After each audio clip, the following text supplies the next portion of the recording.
in case you still do not believe what I have maintained from the very beginning about Charlie, who had flipped his position on Israel, I want to show you this clip of Megyn Kelly, which is going viral from her appearance on Piers Morgan's show. Now, Megyn Kelly is not the person that I expected to be one of the very few people with a platform who knew Charlie, who simply did the right thing and told the truth.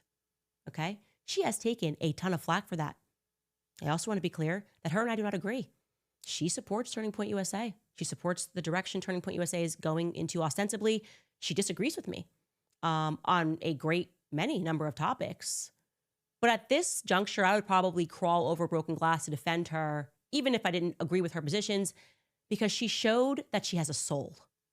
And apparently that's rare in politics. She showed and demonstrated that she had a soul when a good man was murdered in broad daylight in front of the entire world. And she had the courage to simply tell the truth. She said, yes, Charlie changed his mind of a topic of Israel. She believes that Tyler Robinson was the person, as she has said on her show. Again, we don't agree, but she thinks that it was Tyler Robinson who did this. And she agrees with the narrative that we're not getting a lot of details because it's just making its way through its court system. But that hasn't made her lie about what Charlie was going through at the end. Why is it Megyn Kelly? Charlie Kirk didn't make Megyn Kelly. Charlie Kirk did not employ Megyn Kelly. She wasn't making tons of money at Turning Point USA. Charlie Kirk didn't sweat and lose sleep trying to build up Megyn Kelly. But all of his lieutenants around him, they're silent. They're letting the lies fly.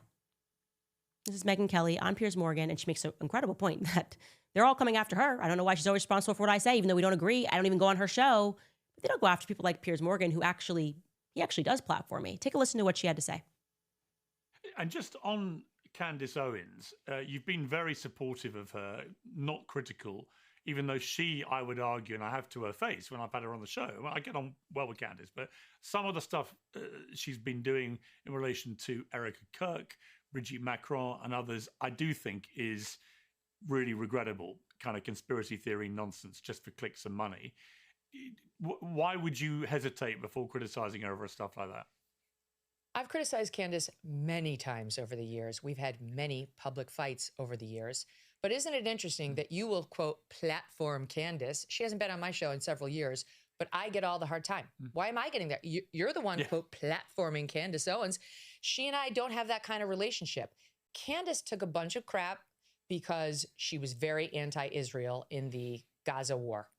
And it became a thing where you had to say she was terrible in her positioning. And then after Charlie died, she started questioning whether Israel had any role in it. And that's when they really tried to amp up the pressure on me to condemn her. And I refused because Charlie was starting to have serious questions about Israel. Not just its role in the Gaza war, but its influence on American politicians, something he and I spent hours and hours discussing. So I had no problem with Candace Owens asking those questions. And I refused to condemn her because I was under pressure from these people who wanted me to. And then that morphed into then everything Candace said thereafter, with which I may or may not have had serious problems, that I had to, where's the condemnation? And it was all really about the Israel thing. And I'd rather die than bend the knee to these people. I'd rather die than bend the knee. It won't happen. I didn't raise my fist and say BLM, and I'm not going to condemn the people they want me to condemn just so that I can get a little pat on their head, on my head from them. It's not important to me. What's important to me is I live free. And that, frankly, is what it means to be an American.